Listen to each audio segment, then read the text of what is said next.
Hello friends, welcome to my channel. মামনির চ্যানেলে সকল বন্ধুদেরকে স্বাগত জানাই।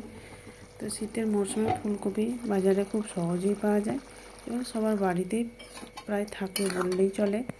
তো ফুলকপির একটা রেসিপি বানালাম, সেইটাই আপনাদের কাছে শেয়ার করলাম। তো দেশ ও দেশের বাইরে থেকে যে যেখান থেকে বসে আমার ভিডিওটা দেখছেন, একটা লাইক দিয়ে প্রথম থেকে শেষ পর্যন্ত দেখার অনুরোধ রইল।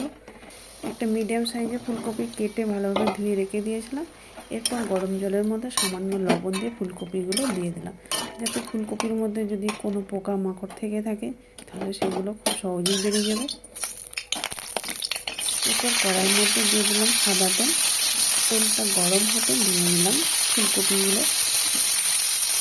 তো ফুলকপিগুলো খুব বেশি ভাজার দরকার নেই, তেলে ফ্রাই হলেই হবে। এরপর ফুলকপিগুলো তুলে নেব এবং সেই তেলের মধ্যে দিয়ে দেব পেঁয়াজ কুচি। এখানে 3 থেকে 4টি পেঁয়াজ নিয়েছি।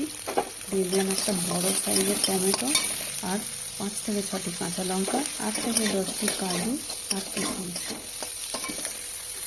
হালকা ভাজা হয়ে গেলে একটা মিক্সিং জারে তুলে নেব। দেখুন মিক্সিং জারে নিয়ে নিচ্ছি। এরপর এটাকে পেস্ট বানিয়ে নেব। তার মধ্যে দিয়ে দিলাম টক দই আর পোস্ত 2 চামচ।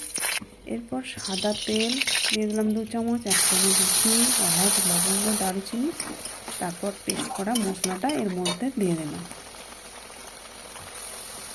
এরপর একে একে শুকনো মশলাগুলো দিয়ে দিলাম। হলুদ গুঁড়ো, জিরে গুঁড়ো, ধনে গুঁড়ো, লঙ্কা গুঁড়ো। তারপর দিয়ে দেবো কাশ্মীরি লঙ্কা। এরপর দিয়ে দিলাম দেখুন 1 চামচ আদা বাটা, 1 চামচ রসুন বাটা।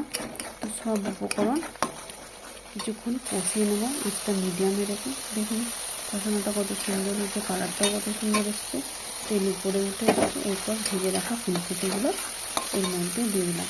তো ফুলকপিগুলো দেওয়ার পরে আরও 5 থেকে 10 মিনিট কষিয়ে রান্না করতে থাকবো। দিয়ে দিলাম স্বাদ মতো লবণ। দেখতেই পাচ্ছেন তেল উপরে ভেসে উঠেছে, তার মানে কষানোটা আমার ঠিকঠাক হয়েছে। এরপর জল দিয়ে দিলাম 1 চামচ মতো চিনি। এরপর ঢাকা দিয়ে 5 থেকে 10 মিনিট রেখে দেবো। তো যারা আমার ফেসবুক পেজ থেকে দেখছেন, পেজটা অবশ্যই ফলো করে দেবেন। আর ইউটিউব চ্যানেলে যারা নতুন বন্ধু আছেন, একটা সাবস্ক্রাইব করে পাশে থেকে যাবেন। দেখুন কালারটা কত সুন্দর হয়েছে। ভাত ও রুটি, পরোটা সবের সাথেই খেতে দারুণ।